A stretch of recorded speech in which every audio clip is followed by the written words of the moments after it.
Yeah, I kind of have a checkered running career. I started running before high school, and so when I got into high school, it seemed like running track was the thing to do. And I thought I was big stuff in high school, but I went to college and I was just blown off the track by teammates and competitors alike. So for my whole adult life, I had this very deep-seated impression, and probably accurate, that I was a terrible runner. So I only did it for fun. I concentrated on sports that I was good at. And it wasn't until my late 50s that I tried some road races and found it to be fun again and actually kind of good at it. So I improved from there. Did you take a break anywhere in between there, or did you kind of consistently, kind of up and down, keep it going? Oh, during my jogging life, sometimes they'd be in shape, sometimes not. Okay. I always considered myself a runner, even when I wasn't running. And then 6 years before my old age career started, I tore a hamstring, and I couldn't run for 6 years. I kid you not. Every year I would try and it would still hurt. And so it wasn't until that finally healed that I was able to come back. It turned out to be a blessing in disguise, because that was 6 years that I was able to, let the rest of my body totally heal, and kind of gave me a reset. And I think maybe a lot of runners who are avid runners, in their mid-years should consider just, taking a break from it and then coming back strong again when the competition isn't so fierce. Heck, half my competition 6 feet under, so can't get easier than that. That's true. And nothing deep philosophy. Basically, running fits into the thing of do what you enjoy, and it doesn't have to have a purpose.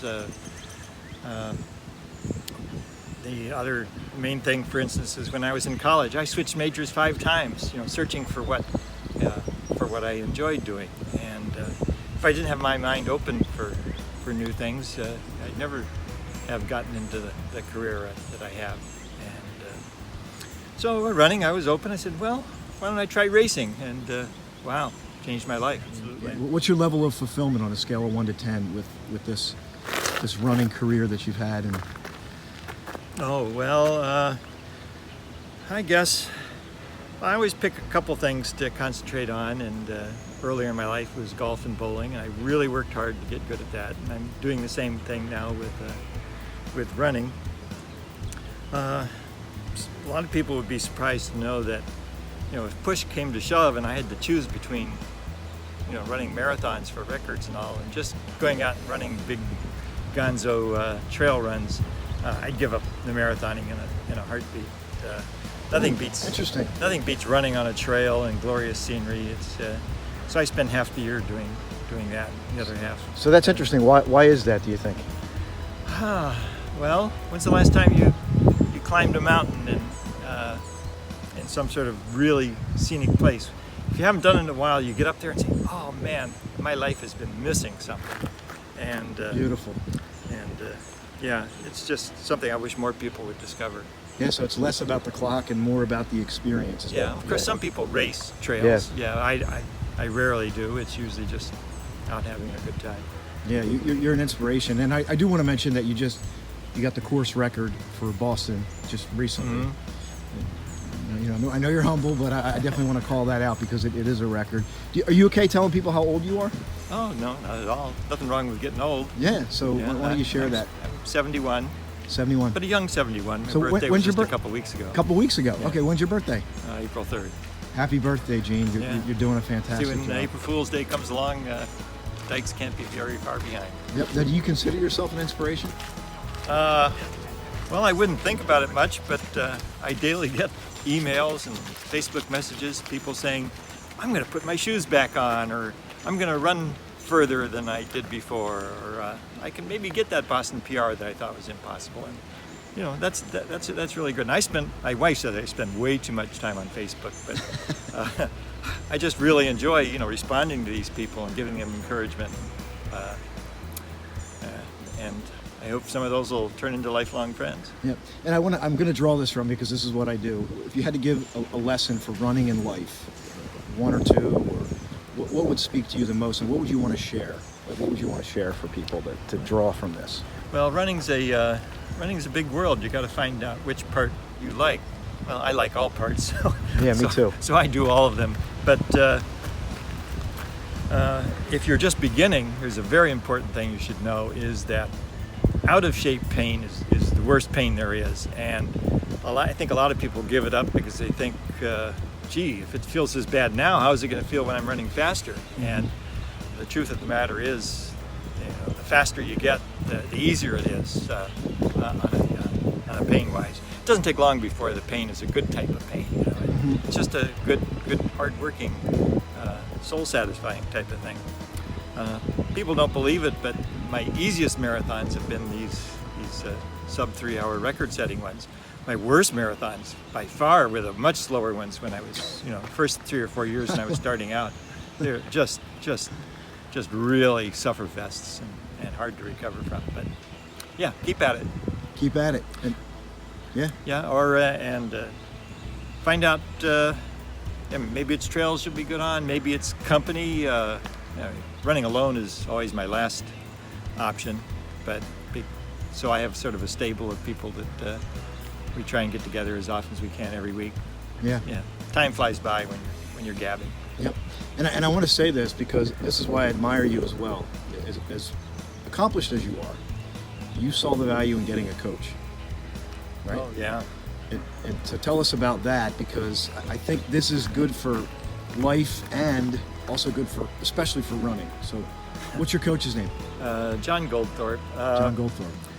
Yeah, it's true. I always, I trained myself for 7 years, and like they say, he who trains himself has a fool for a client, so, or a fool for a coach. I guess it works both ways. Love that. If I ever thought about getting a coach, I'm sure I sat there and said, well, a coach is going to tell me how to run. I mean, who doesn't know how to run? But it looked like my times were leveling out and I wasn't getting any better, and I said, oh, why don't I try a coach for 5 months and see what happens? And they're just unbelievable. I mean, he just totally unlocked my inner runner that I had no idea was there. Wow. In just 5 months, I went from a 3:29 at Toronto to a 3:09 at Boston. And in the 5 years since, I keep getting faster. I'm hoping here at age 71, this will be my fastest year yet. I love it, Gene. And you know what's great what you just said there? I like the fact that you said unlocked. Yeah. So it's like you've done all the work. You have the runner's intelligence, but the coach came and helped you unlock that or unleash it to bring you to what you maybe thought you didn't know was possible. Yeah, on my own, I'll get out of bed and think about working out. If my muscles are sore, I say, maybe I probably ought to rest up and go back to bed. But with a coach, he gives you these workouts. It doesn't matter how you feel. Yeah. You're not going to want to let down your coach, so you get out there and do it. Yeah. So the accountability is huge, but having him know exactly what I need is big, and it's just amazing how much more you can do under the right supervision. It's probably a good lesson for anything in life. If you want to get good at something, find somebody who can teach it to you, because self-discovery may be good in some things, but a lot, you want somebody else to help you discover. Well, I was a computer programmer my entire career. I retired about 7 years ago, and loved every minute of it. Of course, so I guess maybe running was a useful adjunct to that, because when you're sitting all day, you need some exercise, and golf and bowling aren't the most aerobic of exercises. They are a lot more strenuous than people who don't do them might think. But I got married after grad school, and followed my wife. She was a professor at Cornell and now at the University of Pennsylvania, Wharton School. And she moved down here for a position. And being a programmer, I could work anywhere, and so that's worked out real well for us. 2 daughters, they both run, and one lives in Minneapolis and one lives in San Francisco, so that'll give me a good excuse to look up races in that neck of the woods, and so I try and do that a couple times each year in each place. That's fantastic. Now, what do they think? What does your family think about your running? Well, it's kind of the same as with me. It came on so gradually that it was. Yeah. I don't know if they woke up one morning and said, "Oh my gosh, my dad's famous." I I didn't really have any notion of that happening even as late as early last year. I mean, I was still a nobody last year. I mean, I thought, maybe it'd be nice to get some recognition, but now I'm wondering, More than you want. No, but it's good. It's allowing me to get the word out there, and yeah, as I said, and the word's getting there. People are listening, finding out that running is a really good deal. And getting them off the couch. Yeah, or back out. A lot of these people are people who used to run and gave it up, and they're figuring, well, I'm older now, it's going to be worse. But no, I'm having the time of my life. I can't imagine I'd have had even more fun younger. I think what some of these people might not know is that you can run. You're saying, what can I teach people? Well, you can run further and faster than you think. I mean, I run 50-mile races, 100-mile races. 2 years ago, I ran 3 200-mile races in 3 months. And, if I can do it at age 70, there's no reason you guys can't work up to it. It's just a matter of, keeping on. You can teach your body to do that. It isn't as hard as it sounds. Just like anything in life. Yeah. Most people say, oh, I could never do that. Well, have you ever tried? No. Well, if you don't try, it's not going to happen. Yeah, and I love your attitude about it, because when we were chatting, you said, "Oh, it's just train."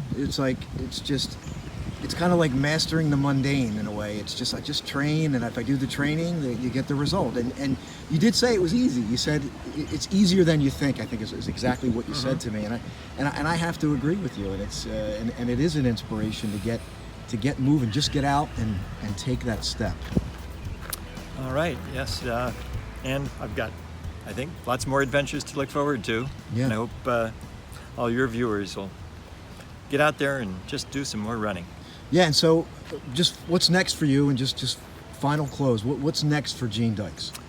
Well, immediately I have this weekend off, but and I'm still sore from Boston, which is kind of rare for me. It was hard work, but the next 7 weeks I have 7 really hard races. Some marathons, 24 hours on a track where I hope to run 115 miles in 24 hours. A trip to the Azores for an 80-mile run. It's going to be keep going. The next 7 weeks is an adventure, and it just keeps on going like that. Now, of course, most of you might say, "Well, I can't do that because I've got a job and family," and you're absolutely right. You shouldn't do things like that because you have a job and a family. You got to wait for the time is right, and that's my message. You can wait for the time is right. You don't have to think that your years are passing you by. You can run your ass off when you get older. That's a great message, Gene. That right there is what people need to hear. So it's been great to catch up with you, and I'm going to share this video. I know it's going to inspire lots of people. So I just want to thank you.